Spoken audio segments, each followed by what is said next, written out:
Merci. Bonsoir. Bonsoir tout le monde. Bonsoir chers amis, bonsoir chers camarades. Et bonsoir au peuple de Guinée. Alors, nous vous remercions d'avoir répondu présent à cette conférence de presse initiée par l'antenne du FNDC France, ici à Paris, en ce samedi 13 décembre 2025.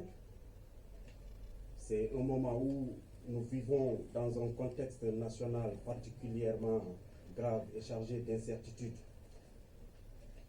Alors que notre pays traverse l'un des tournants les plus sensibles de son histoire récente, il nous paraît essentiel, voire vital, de continuer à porter la voix des citoyens guinéens et de maintenir par tous les moyens pacifiques possibles un lien d'information responsable avec notre population. Depuis plusieurs mois, voire plusieurs années maintenant, notre République vit sous un régime où les libertés sont profondément fragilisées. En résumé, nous vivons dans un régime dictatorial, il faut oser le dire. Sous l'autorité du CNRD, notre pays connaît un rétrécissement sans précédent de l'espace civique. La fermeture de tous les médias à forte audience, les restrictions imposées à la presse indépendante et la limitation de la liberté d'expression ont plongé la nation dans un silence institutionnalisé, privant les Guinéens l'un des droits les plus fondamentaux, celui d'être informé librement et de manière pluraliste. Cette conférence, chers camarades, se veut donc un acte de résistance citoyenne, un devoir envers notre peuple et une contribution à la préservation de la vérité dans un environnement où l'accès à l'information dans notre pays est désormais quasi impossible. Le Front national pour la défense de la Constitution estime qu'aucune transition politique, aucune gouvernance, aucun projet d'État ne peut être légitime lorsqu'il se construit dans l'opacité, la censure et la répression.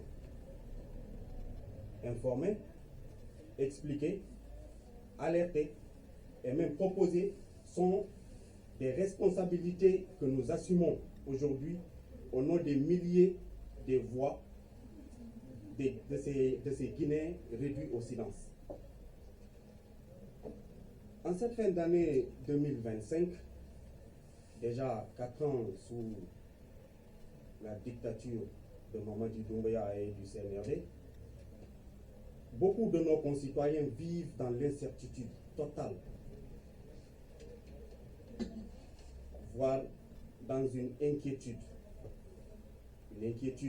politique du pays, une inquiétude à la persistance de la violence des droits humains, une inquiétude devant la suspension des débats publics et la marginalisation des forces sociales et politiques qui œuvrent pacifiquement pour une Guinée plus juste. Le FNDC souhaite, à travers ce point de presse, faire le bilan de la situation socio-politique actuelle, rappeler les engagements non tenus de la junte militaire au pouvoir depuis 4 ans, interpeller les autorités nationales et les partenaires internationaux également, mais aussi réaffirmer notre détermination à défendre les principes démocratiques et à promouvoir un retour à un ordre constitutionnel véritablement inclusif. Nous prendrons le temps au cours de cette rencontre dans différentes langues nationales du pays afin que l'on puisse toucher tous les Guinéens dans le bas-fond des villages. Faire une analyse détaillée du climat sociopolitique, exposer les préoccupations majeures de la société civile et annoncer les actions que nous jugeons nécessaires pour la sauvegarde des droits et libertés en Guinée. Cette tribune est également l'occasion d'exprimer notre solidarité envers nos camarades victimes de l'arbitraire, nos papas, nos enfants, des militants injustement poursuivis, des familles endeuillées par les violences d'État, ainsi que les citoyens qui continuent à croire à une transition digne et respectueuse. Il est de notre responsabilité collective de refuser la banalisation, la censure et de défendre l'avenir démocratique de notre nation. Le silence imposé ne doit jamais devenir la norme. C'est pourquoi, malgré les obstacles, le FNDC reste fidèle à sa mission: protéger la souveraineté du peuple guinéen, promouvoir la liberté et porter la voix de ceux qui ne peuvent plus s'exprimer librement. Camarades, je ne saurais passer la parole sans parler de cette farce suprême que nous a servi le CNRD. Nous avons tous été témoins le 3 novembre 2025 du dépôt de la candidature du chef de la junte Mamadi Doumbouya. Cette candidature a été déposée devant la Cour suprême alors que c'est une candidature illégale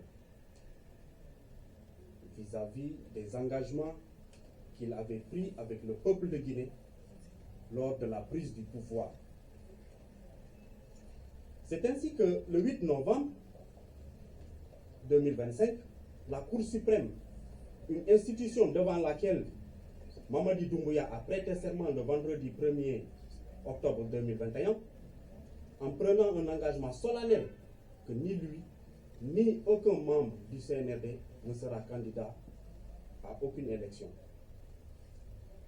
Alors, c'est devant cette même juridiction, la plus haute institution du pays, que Mamadi Doumbouya a déclaré sa candidature et cette même juridiction l'a validée. Il convient de rappeler que les juges composant cette instance judiciaire ont été choisis et nommés par Mamadi Doumbouya en violation de la loi organique sur la Cour suprême afin de cautionner le parjure. La coordination du FNDC, fidèle à sa ligne de conduite de lutte citoyenne menée depuis 2019, dénonce la complicité de parjure dont se sont rendus coupables les juges de la Cour suprême. La coordination du FNDC également rejette avec force la candidature illégale et illégitime de Mamadi Doumbouya, alors que tout le processus visant à blanchir son coup d'État. Le FNDC considère cette élection du 28 décembre prochain n'est d'autre qu'une compétition entre un putschiste et sa cour de valet.